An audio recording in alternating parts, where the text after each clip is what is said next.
하나님의 말씀 우리 다시 한번 다 같이 봉독합니다. 에스겔서 44장 23절 먼저 23절을 같이 봉독합니다. 시작. 내 백성에게 거룩한 것과 속된 것의 구별을 가르치며 부정한 것과 정한 것을 분별하게 할 것이며. 아멘. 여호와 하나님께서 이렇게 제사장이 꼭 해야 되는 직무, 임무에 대해서 지금 에스겔서 44장 33절에 말씀하고 계십니다. 하나님께서 지금 제사장들이 해야 되는 일에 대해서 말씀하시는데, 먼저 내 백성에게, 하나님의 백성이죠? 하나님의 백성에게 거룩한 것과 속된 것의 구별을 가르치라는 거죠. 거룩한 삶이 어떤 것인지, 속된 삶, 즉 타락한 삶입니다. 그래서 속되다는 건 타락한 삶. 타락된 것이 어떤 것인지를 구별을 할 수 있도록 가르치라는 거예요. 이게 제사장의 임무 첫 번째입니다. 여러 가지 주의 종들이 해야 될 일이 많지만 목사나 전도사, 선교사, 주의 일을 하는 사람들은 반드시 하나님의 백성들에게, 교회의 교인들, 양떼들에게 거룩한 것과 속된 것, 즉 타락한 것이 어떻게 차이가 나는지를 가르치라는 거예요. 거룩한 것의 차이와 속된 것의 또 그 특징, 이런 것들에 대해서 여호와 하나님의 백성 또 교회 교인들이 구별을 못하기 때문에 생활에 있어서 본이 되지 못하는 것이죠. 하나님의 영광을 가릴 수 있습니다. 그래서 제사장들은 제일 먼저 하나님의 백성들에게 거룩한 것이 무엇인지, 타락하는 것이 무엇인지를 가르쳐야 된다는 거예요. 배우지 않고 가르칠 수 있습니까? 훈련받지 않고 가르칠 수 있겠습니까? 배우고 훈련받아서 하나님의 사랑하시는 양떼들에게 거룩한 것과 타락한 것, 어떻게 차이가 나는지를 가르치라는 거예요. 제사장이 이러한 역할을 해야 되는데 이것도 알지 못하고 목사 안수를 받는다, 주의 일을 하겠다고, 주님의 제자로 나서겠다고 그렇게 뛰어들 수는 없지요. 하나님의 백성들에게 정말 거룩한 삶이 어떤 것인지를 가르치고, 또 타락하면 어떻게 되는지까지도 가르칠 수 있는 그러한 제사장이 되어야 된다는 것입니다. 또 부정한 것과 정한 것을 분별하게 할 것이며, 제사장의 임무 중에 하나입니다. 더러운 것, 부정하다는 거죠. 또 정한 것, 깨끗한 삶이 어떤 것인지를 분별하게 할 것이며, 여기 하는 것은 영어로는 show, 즉 보여줘야 된다는 거예요. 제사장들은 더러운 것이 어떤 것인지, 예를 들면 술과 담배 같은 것, 그렇죠? 더러운 것이잖아요. 또 깨끗한 것이 어떤 것인지를 언행을 통해서, 삶의 그 방식, 매너를 통해서, 태도를 통해서, 사고 방식을 통해서 보여주어야 된다는 거죠. 제사장 직분이 쉬운 게 아니지요. 이러한 역할을 할 수 있는 사람이 제사장이 되어야 되는데 지금은 너무나 시대가 어둡습니다. 그렇죠? 함부로 겁도 없이 아무데나 안수받으면 되는 줄 알고 해야 되는 임무에 대해서 가장 기본적인 이러한 임무도 감당하지 못하면서 무엇인지 알지도 못하면서 목사 명함만 만들고 그래갖고 돌아다니면 됩니까? 목사 명함 가지고 온갖 장사하고 자기 하고 싶은 일 다 하면서 제사장이 정말 해야 되는 일을 이렇게 하나님께서 밝혀주셨습니다. 정한 것과 부정한 것을 분별할 수 있도록 보여주라는 거예요. 제사장의 삶을 통해서.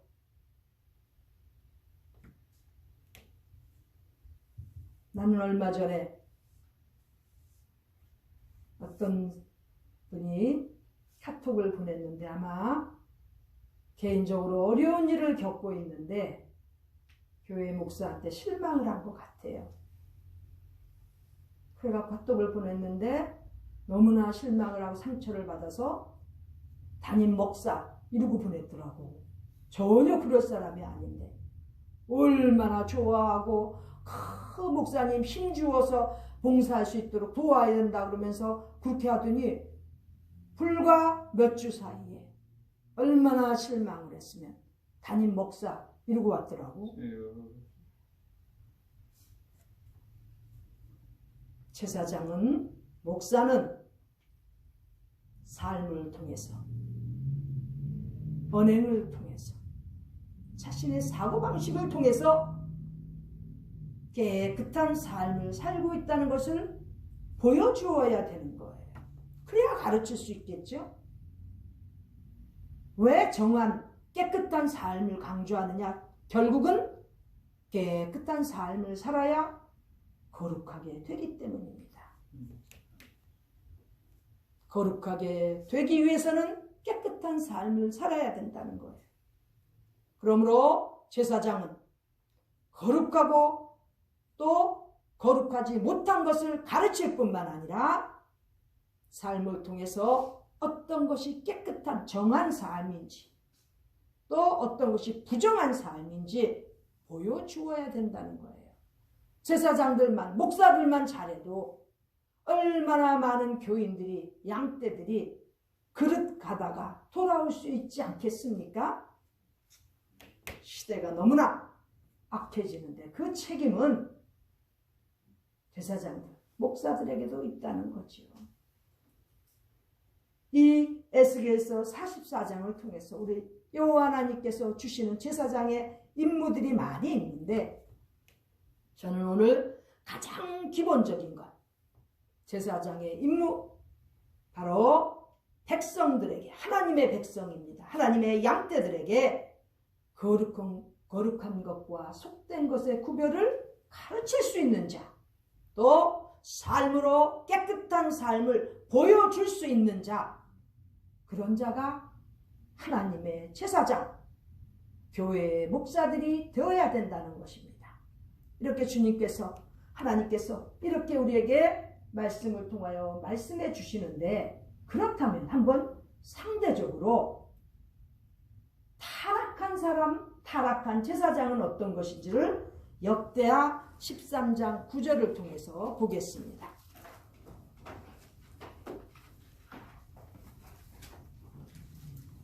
여호와 하나님의 제사장이 해야 될 임무가 있는데 이러한 임무들을 과연 감당할 수 있는 제사장들이 늘 나오는가 한번 생각해 보자는 거죠. 역대하 13장 9절 말씀입니다.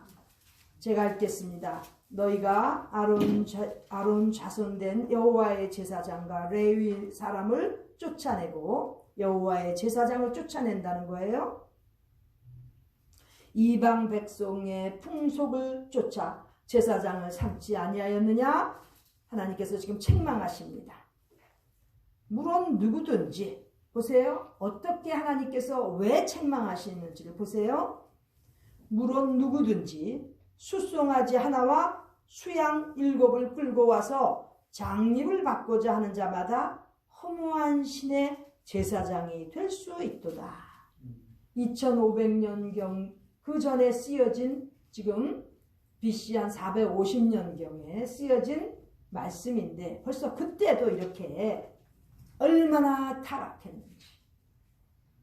숫송아지 하나와 수양 7 끌고 와서 안수받겠다 그러면 그래가지고 제사장이 되었다는 거예요.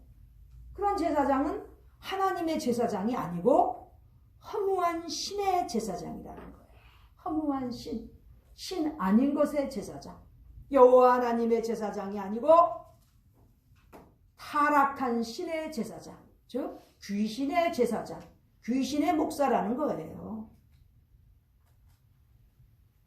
이렇게 타락된 성경에서는 거짓 제사장, 거짓 목사들 때문에 우리 여호와 하나님께서 진노하시지 않습니까? 자, 오늘 구체적으로 지금 여호와 하나님께서 말씀하십니다. 너희가 참 여호와의 제사장들은 쫓아내고 핍박하고 허무한 신의 제사장, 거짓된 귀신의 목사들을 만들어낸다는 거예요. 무엇으로? 제물로. 송아지 1마리하고 양 7마리 갖고 가면 이렇게 목사 안수를 주는데, 즉 여호와 하나님께서 보실 때에는 허무한 신의 제사장, 거짓된 목사, 타락한 목사, 귀신의 목사라는 거예요. 얼마나 이렇게 하나님께서 엄중하게 지금 말씀해 주시는데 현 시대에 아무것도 모르고 겁없이 아주 안수받겠다고 달려들지 않습니까? 큰일입니다.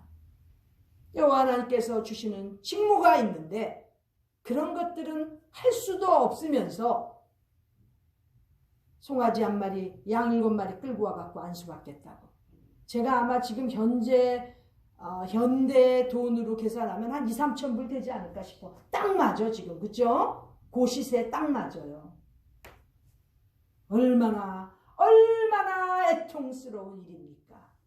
2500년경에 벌써 그 전에, 지금부터 2500년 전에 벌써 여호와 하나님께서 이렇게 기록하신 거예요.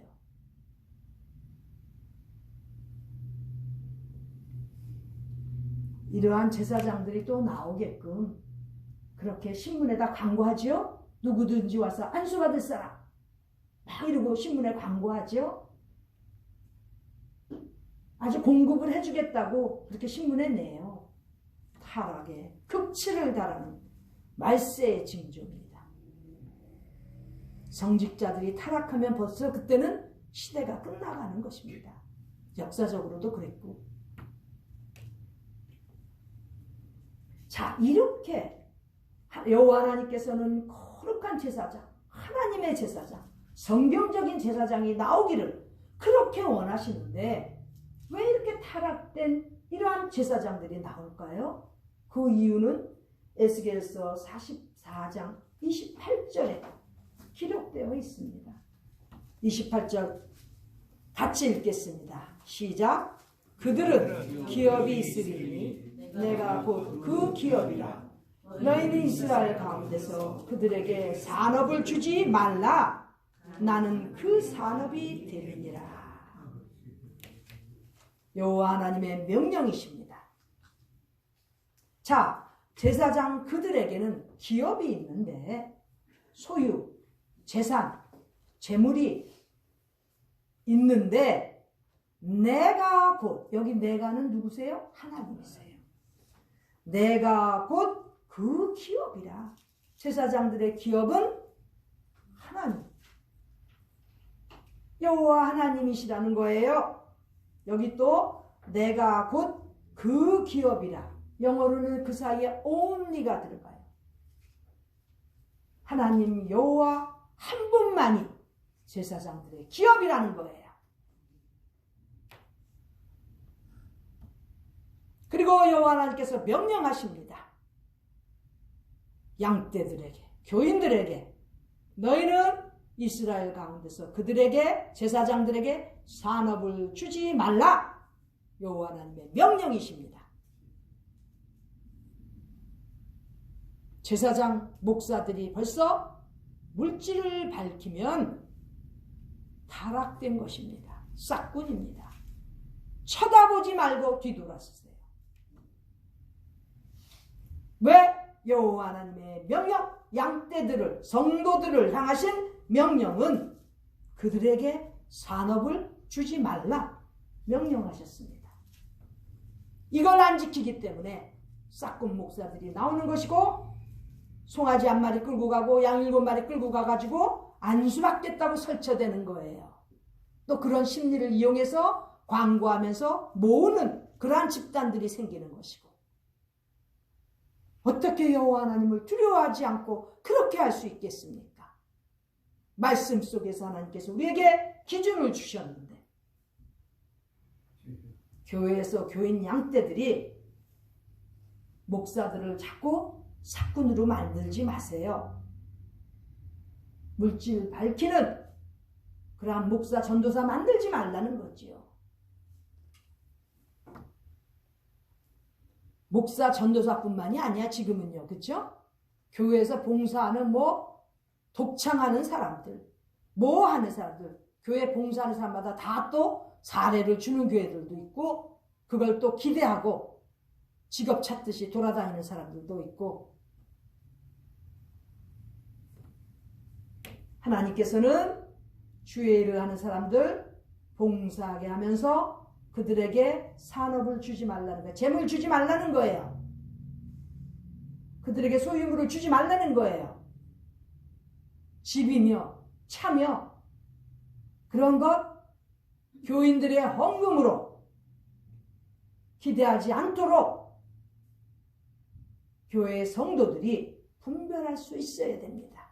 교회의 장로나 권사나 집사가 목사님에게 막 재물을 갖다 주고 잘해주면 그게 주님을 섬기는 것으로 착각하는 그런 무지한 교인들이 있다는 거죠.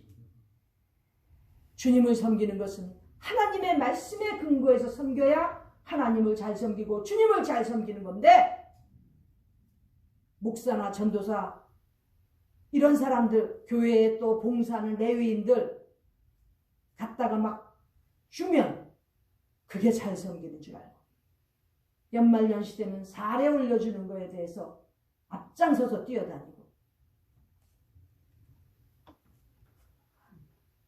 그렇다면 여호와 하나님께서 그렇게 기록하셨죠.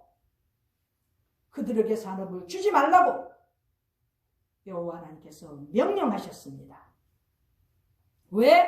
나는 그 산업이 됨이니라. 여호와 하나님께서 기업이시고 산업이신데 제사장들이 무엇을 겁내고 무엇을 두려워할 필요가 있겠습니까? 여호와 하나님께서, 우리 하나님 아버지께서 우리의 모든 소유, 우리의 모든 기업이 되시면 여호와 하나님께서 즉 모든 것을 책임지시겠다는 거 아닙니까? 그리고 제사장들은, 주의 일하는 사람들은 오직 여호와 하나님만 바라보고 의지하고 주의 일을 하라는 뜻입니다. 그래야 소 끌고 가고 양 끌고 가서 안수 받겠다고 머리 내미는 사람들이 없어지지요. 이렇게 성경적인 제사장, 성경적인 목사들이 나와야 되는데 너무나 지금은 안타깝습니다. 무엇인가 지금 개혁이 되어야 됩니다. 자, 구약의 말씀만 이렇게 하셨을까요? 여호와 하나님께서 구약에 섬기는 그 제사장들에게만 이렇게 말씀하셨을까요? 한번 신약으로 보지요. 우리 예수님께서는 어떻게 말씀하셨는지. 마태복음 10장 7절 8절입니다. 우리 예수님께서는 어떻게 말씀하셨는지.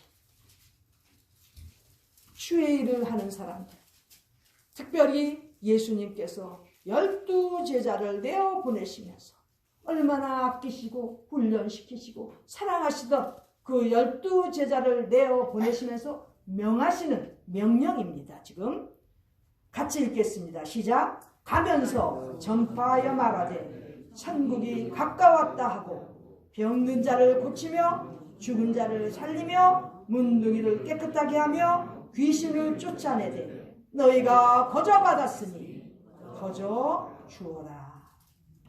여기는 예수님의 명령입니다. 핵심적인 제자들 12명을 주님께서 내어 보내시면서 명하셨습니다. 가서 먼저 복음을 전파해야 돼. 천국이 가까웠다. 즉 하나님의 나라가 가까웠으므로 빨리 회개하라는 거예요. 천국 복음을 전파하는 거예요. 잃어버린 영혼 하나라도 주님 앞에 돌아오도록 가서 외치라는 거예요. 복음을 전파해야 된다는 거죠. 또 가면서 전파하고 병든 자를 또 고쳐야 된다는 거예요. 육신의 병자도 고치고 영혼의 병자도 고치는 그러한 주의 종들이 되라는 거예요. 또 죽은 자를 살리며 육신의 죽은 자도 살릴 뿐만 아니라 영혼이 죽은 자들도 영적으로 죽은 자들도 살리는 것이 주님의 제자 하나님의 일꾼들의 해야 되는 의무라는 거예요. 또 문둥이를 깨끗하게 하라는 거죠. 안팎으로 더러워진 그러한 문둥이들을 깨끗하게 무엇으로? 하나님의 말씀으로 깨끗하게 하라는 거죠. 또 귀신을 쫓아내야 되죠. 예수님의 이름으로 귀신을 쫓아내는 이러한 역할들을 하는 주님의 제자들 하나님의 일꾼들이 되라고 우리 주님께서 지금 명령하십니다. 이렇게 놀라운 하나님의 그 일들을 하되 너희가 거저 받았으니 거저 주어라. 주님의 일을 하는 사람들 다 거저 주어야 된다는 거예요. 심지어는 자기가 가지고 있는 것, 물려받은 거 있습니까? 그것까지도 나누어 줄 수 있는 그러한 단계까지 가야 참 주님의 제자지요. 진정한 주의 목자들이고 목사가 되고 전도사가 되는 것입니다. 예수님께서도 이렇게 명령하셨습니다. 거저 받았으니 거저 주어라. 그런데 자꾸 뭔가 좀 주의 일을 하는 것 같이 능력을 베푸는 것 같이 하면서 자기에게 들어오는 물질, 자기에게 들어오는 재산 이런 것에 관심을 갖고 거기에 포커스를 맞출 것 같으면 싹군입니다. 그러한 자들 옆에 있으면 비슷한 사람 됩니다. 예수님께서도 이렇게 주의 일을 하는데 하나님의 제사장으로서 목사로서 일꾼들로서 일할 때 거저 받았으니 거저 주는 기본 자세가 되어 있어야 된다는 것을 명령하시는 것입니다. 강조하시는 것입니다. 지금 이 시대에 만일에 이와 같이 하나님께서 베풀어 주시는 능력으로 복음 전파도 열심히 하고 정말 모든 이적까지도 베풀 수 있는 그러한 주의 종이 거저 베풀 수 있는 그러한 목사 전도사라면 그런 사람들을 만난 여러분들은 축복이고 그러한 사람들 옆에 있는 것이 바로 성도의 생활로 가는 지름길입니다. 자, 예수님께서 이렇게 명령하셨고 신약시대에 또 사도 바울은 또 어떻게 목회자가 살아야 되는지를 한번 보도록 하겠습니다. 바로 디모데전서 6장 7절 8절입니다. 사도 바울이 사랑하는 영적인 아들 디모데 목사님에게 이렇게 메시지를 기록하고 있습니다. 우리가 세상에 아무것도 가지고 온 것이 없음에 또한 아무것도 가지고 가지 못하리니 우리가 먹을 것과 입을 것이 있은즉 족한 줄로 알 것이니라. 아멘. 목회를 하는 디모데에게 사도 바울이 이렇게 리마인드를 시키는 것입니다.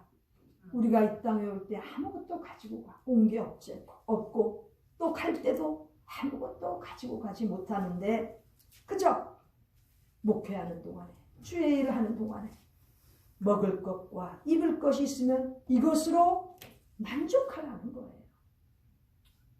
족한 줄로 알 것이라는 거죠. 힘들게 일하고 귀하게 바치는 성도들의 헌금으로 살면서 성경적인 원리들, 물질 관념에 있어서 하나님의 말씀의 기본을 두지 아니한다면 주의 일을 할 자격이 없습니다. 그런 사람 주의 일 안 하고 그런 사람이 담임 목사 안 해도 얼마든지 하나님께서 신실한 종을 보내주십니다. 이렇게 귀한 목회자들, 주의 일을 하는 사람들이 나와야 되는데 그냥 우리가 이렇게 읽고 아멘하고 은혜 받고 그냥 지나친다면 앞으로 계속 타락한 목사들, 귀신의 목사들이 나와서 우리뿐만 아니라 우리 후손들의 영적인 생활은 어떻게 되겠습니까? 하나님의 말씀 속에서 우리는 어떠한 주의 일꾼들이 되어야 될지, 또 우리가 바라는 성경적인 제사장들, 어떠한 제사장들을 우리가 기대하고 기도하면서 우리가 정말 함께 주의 일을 해야 되는지 깊이 생각해보는, 그리고 깨닫고 우리의 후손들의 신앙생활을 위해서 하나님 앞에 엎드려 부르짖고 기도하는 우리 모두가 되어야 되겠습니다. 우리는 이제 인생이 가지만은 우리의 후손들의 앞으로 장래의 신앙인들은 어떠한 신앙생활을 해야 되겠습니까? 그렇다면 지금부터 우리는 하나님 말씀의 기본을 두고 물질 관념에 있어서 어긋나는 타락한 제사장들, 임무도 제대로 감당하지 못하는 그러한 제사장들, 주의 종들이 나온다면 우리는 정말 너무나 통회하고 가슴 아픈 그러한 길을 가고 있는 것입니다. 너무나 재정이 풍부한 교회들이 있습니까? 달래 쓸 일이 없어서 목사님들 사례만 올려주고 재산들을 늘려주고 싶습니까? 하나님의 말씀 속에서 깨달으세요. 교회가 헌금이 차고 넘치면 그 헌금들 개척교회 하면서 소규모의 교회에서는 목사님들과 전도사님들이 먹을 것과 입을 것도 걱정해야 되는 사람들이 있을 것입니다. 그런 분들 도와주세요. 본교회 헌금은 넘치는데 목회자들 자꾸 좋은 집 사주고 좋은 차 사주는 것, 그런데 신경 쓰지 말고 지금 이 시간에도 복음을 전하면서 주의 일을 하면서 당장 자신과 가족들의 먹을 것, 입을 것까지 걱정이 되는 그러한 삶을 살아가는 그러한 목회자들, 그러한 전도자들을 도우세요. 그게 제대로 된 교회인 것입니다. 숫자가 많아지고 헌금이 차고 넘치면 좀 하나님의 말씀에 근거해서 하나님을 진정으로 섬기는 교인들이 되어야 되고, 주의 종들도 마찬가지입니다. 하나님께서 주신 축복 가운데서 먹을 것, 입을 것 있으면 그것으로 자족하고 만족하고, 오히려 힘들고 어려운 목회자들, 예전에 우리 어릴 때는 목사님들이 성미라고 그래서 교인들이 일주일마다 그 밥해 먹을 때마다 모았던 그 쌀들을 모아가지고 가면 그것으로 목사님들이 살았습니다. 지금 얼마나 목회자들이 잘 삽니까? 그렇다면 힘들고 어려운 목회자들, 전도자들을 위해서 시야를 돌릴 수 있는 그런 성숙한 제사장들, 목사들이 다 되기를 바랍니다. 기도드리겠습니다. 존귀하신 하나님 우리 아버지, 우리에게 이렇게 귀한 말씀을 차고 넘치게 주셨는데 저희가 아직도 순종하지 못하고 아직도 실행하지 못한 모든 것들 주님 용서하여 주시고, 앞으로는 더욱더 말씀에 근거하여 참으로 귀한 제사장들, 전도자들이 되도록 최선을 다하는 저희들이 되게 하여 주시옵소서. 하나님의 은혜 가운데 지금까지 먹을 것, 입을 것 부족함 없이 살았는데 감사하지 못했습니다. 용서하여 주시고, 앞으로는 만족된 생활, 먹을 것, 입을 것의 기준을 두고 더 나아가 힘들고 어려운 사람들을 도울 수 있는 그러한 단계에 이르도록 되도록 저희들에게 성장시켜 주시고 축복하여 주시옵소서. 준비하신 예수님의 이름으로 기도드리옵나이다. 아멘.